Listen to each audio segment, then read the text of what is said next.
بسم اللہ الرحمن الرحیم۔ السلام علیکم معزز سامعین کرام، آج کا موضوع گفتگو ہے حب رسول صلی اللہ علیہ وآلہ وسلم اور اس کے تقاضے۔ لقد ارسلنا رسولنا بالبینات وانزلنا معهم الکتاب والمیزان لیقوم الناس بالقسط وانزلنا الحدید فیہ باس شدید ومنافع للناس وقال تبارک تعالی هو الذی ارسل رسولہ بالہدی ودین الحق لیظہرہ علی الدین کلہ وقال اللہ عز وجل قل ان کنتم تحبون اللہ فاتبعونی یحببکم اللہ ویغفر لکم ذنوبکم واللہ غفور الرحیم۔ سامعین، آج کے موضوع میں 3 سوالات معین کیے گئے۔ پہلا یہ کہ اسلام صرف تبلیغی مذہب ہے یا انقلابی دین؟ دوسرا یہ کہ اسلامی انقلاب کا اصل ہدف کیا ہے؟ اور تیسرا یہ کہ کیا اسلامی انقلاب کے لیے طاقت کا استعمال جائز ہے؟ سامعین، اس وقت سیرت النبی علیہ صاحب الصلاۃ والسلام کے ضمن میں اور باقی جہاں تک مقرر کردہ موضوع کا تعلق ہے، اس سے اس کا بالکل واضح تعلق یہ ہے کہ حب رسول صلی اللہ علیہ وآلہ وسلم کا اصل تقاضا ہے اتباع رسول صلی اللہ علیہ وآلہ وسلم۔ اپنی اس بات کی تاکید و تائید کے لیے میں نے آغاز میں سورہ آل عمران کی آیت 31 بھی تلاوت کی، جس سے ہمارے دین میں اتباع رسول صلی اللہ علیہ وآلہ وسلم کی جو اہمیت ہے وہ نہایت وضاحت کے ساتھ ہمارے سامنے آتی ہے۔ ارشاد ہوتا ہے قل ان کنتم تحبون اللہ فاتبعونی یحببکم اللہ ویغفر لکم ذنوبکم واللہ غفور الرحیم۔ اے نبی، کہہ دیجئے کہ اگر تم اللہ سے محبت رکھتے ہو تو میرا اتباع کرو تاکہ اللہ تم سے محبت کرے اور تمہارے گناہوں کو بخش دے، اور اللہ ہے ہی بخشنے والا رحم فرمانے والا۔ حب رسول صلی اللہ علیہ وآلہ وسلم کا تقاضا اتباع رسول صلی اللہ علیہ وآلہ وسلم۔ سامعین، یہ بات اچھی طرح سمجھ لینی چاہیے کہ 2 اہم الفاظ ایسے ہیں جو اللہ کے لیے بھی استعمال ہوتے ہیں اور رسول اللہ صلی اللہ علیہ وآلہ وسلم کے لیے بھی۔ پہلا لفظ ہے اطاعت اور دوسرا ہے محبت۔ جیسے فرمایا اطیعوا اللہ واطیعوا الرسول، اسی طرح محبت کا لفظ اللہ کے لیے بھی آتا ہے اور رسول اللہ صلی اللہ علیہ وآلہ وسلم کے لیے بھی۔ جیسے سورۃ توبہ میں فرمایا قل ان کان آباؤکم و ابناؤکم و اخوانکم و ازواجکم و عشیرتکم و اموال اقترفتموها و تجارت تخشون کسادها و مساکین ترضونها میں صرف حکم پیش نظر ہوگا اور اتباع میں نبی اکرم صلی اللہ علیہ وآلہ وسلم کے ہر عمل اور فعل کو بلکہ ہر ادا کی پیروی کو سعادت سمجھا جائے گا،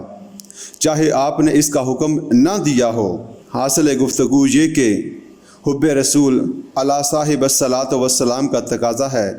اتباع رسول صلی اللہ علیہ وآلہ وسلم۔ اسی اتباع رسول صلی اللہ علیہ وآلہ وسلم کا ایک اہم پہلو یہ بھی ہے کہ ہم اس بات کو ملحوظ رکھیں کہ بحیثیت مجموعی حضور صلی اللہ علیہ وآلہ وسلم کی حیات طیبہ کا رخ کیا تھا، آپ نے کس کام کے لیے محنت کی، آپ کو کیا فکر دامن گیر تھی، آپ نے اپنی دن رات کی سعی و کوشش اور محنت و مشقت کا ہدف کیا معین فرمایا۔ اس دنیا میں ہر شخص شعوری یا غیر شعوری طور پر اپنے لیے کوئی نہ کوئی ہدف معین کرتا ہے، پھر اس کی ساری محنت اور بھاگ دوڑ اسی رخ پر ہوتی ہے۔ کوئی اپنے پیشے میں اعلیٰ سے اعلیٰ مہارت حاصل کرنے کے لیے اور اپنا مقام بنانے کے لیے محنت اور سعی و جہد کرتا ہے۔ کوئی سیاستدان ہے، اس کا بھی ایک ہدف ہے، وہ چاہتا ہے کہ حکومت کے کسی منصب پر فائز ہو، اقتدار اس کے ہاتھ میں یا اس کی پارٹی کے ہاتھ میں آئے۔ کاروباری آدمی ہے تو اس کا بھی ایک ہدف ہے، وہ محنت کر رہا ہے، مشقت کر رہا ہے، راتوں کو جاگ رہا ہے، کہاں کہاں سے سامان تجارت منگاتا اور کہاں کہاں بھیجتا ہے، دنیا بھر کی مارکیٹوں میں چیزوں کے نرخوں کے اتار چڑھاؤ کمی بیشی کی خبر رکھتا ہے۔ یہ ساری سوچ اس کے ہدف کے تابع ہے۔ اب سامعین، سوال یہ ہے کہ جناب محمد رسول اللہ صلی اللہ علیہ وآلہ وسلم نے جو انتہائی محنت و مشقت کی زندگی بسر کی، تو اس کا ہدف کیا تھا؟ جو شخص سیرت مطہرہ کا سرسری سا بھی مطالعہ کرتا ہے تو وہ حیران رہ جاتا ہے کہ حضور صلی اللہ علیہ وآلہ وسلم نے اپنے مشن کے لیے کتنی محنت کی ہے اور کتنی مشقت جھیلی ہے۔ ہم اگر حضور صلی اللہ علیہ وآلہ وسلم کا اتباع کرنے کے خواہش مند ہیں تو ہمارے لیے سب سے اہم بات یہ طے کرنے کی ہوگی کہ حضور صلی اللہ علیہ وآلہ وسلم کی زندگی کا رخ کیا تھا، آپ کے سامنے کیا مقصد تھا، کس ہدف کے حصول کے لیے آپ نے سعی و جہد فرمائی تھی۔ اس کے ضمن میں ایک اور بات سامنے رکھیے کہ ایک طرف یہ انتہا ہے، دوسری طرف مدنی دور میں حضور صلی اللہ علیہ وآلہ وسلم کے ہاتھ میں تلوار ہے، علم ہے، آپ کے جان نثار اصحاب رضوان اللہ علیہم اجمعین کے ہاتھوں میں تلواریں ہیں، نیزے ہیں، تیر کمان ہے، جوابی کارروائی ہو رہی ہے۔ بلکہ سامعین، جیسا کہ صرف جوابی کارروائی ہی نہیں بلکہ ہجرت کے بعد حضور صلی اللہ علیہ وآلہ وسلم نے اقدام میں پہل کی ہے۔ لیکن پچھلی صدیوں میں جب نہ صرف ہندوستان بلکہ عالم اسلام کے کثیر رقبہ پر مغربی سامراج کا سیاسی و عسکری استعلا تھا اور اکثر مسلم ممالک کسی نہ کسی مغربی طاقت کے غلام تھے،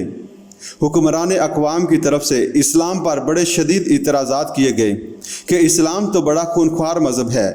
اور مسلمان بڑی خونی قوم ہے، اور اسلام تو تلوار کے زور پر پھیلا ہے، بوئے خون آتی ہے اس قوم کے افسانوں سے۔ اغیار نے ہم پر یہ تہمت اس شد و مد سے لگائی کہ علامہ شبلی مرحوم جیسے عالم دین سیرت نگار مرخ نے بھی معذرت خواہانہ انداز اختیار کیا اور سیرت کی پہلی جلد میں لکھ دیا کہ نبی اکرم صلی اللہ علیہ وآلہ وسلم اور آپ صلی اللہ علیہ وآلہ وسلم کے صحابہ اکرام رضی اللہ تعالیٰ عنہم اقدام میں نہ پہل کی اور نہ تلوار اٹھائی، بلکہ تلوار اگر اٹھائی تو مجبوراً اور اپنی مدافعت میں اٹھائی۔ علامہ شبلی مرحوم تو پھر بھی اس معاملے میں قابل عفو قرار دیے جا سکتے کہ ان کا دور وہ تھا جب انگریز کی حکومت تھی، اس کا غلبہ تھا، لیکن جبکہ ضمنی طور پر تو ایک اہم اور اصولی بات تصادم کا آغاز اصلاً داعیہ انقلاب کرتا ہے، اقدام اس کی جانب سے ہوتا ہے۔ سامعین، رسول اللہ صلی اللہ علیہ وآلہ وسلم نے اپنی دعوت کا آغاز کہاں سے فرمایا؟ آپ نے لوگوں کو توحید کی دعوت دی اور گلی گلی صدا بلند فرمائی،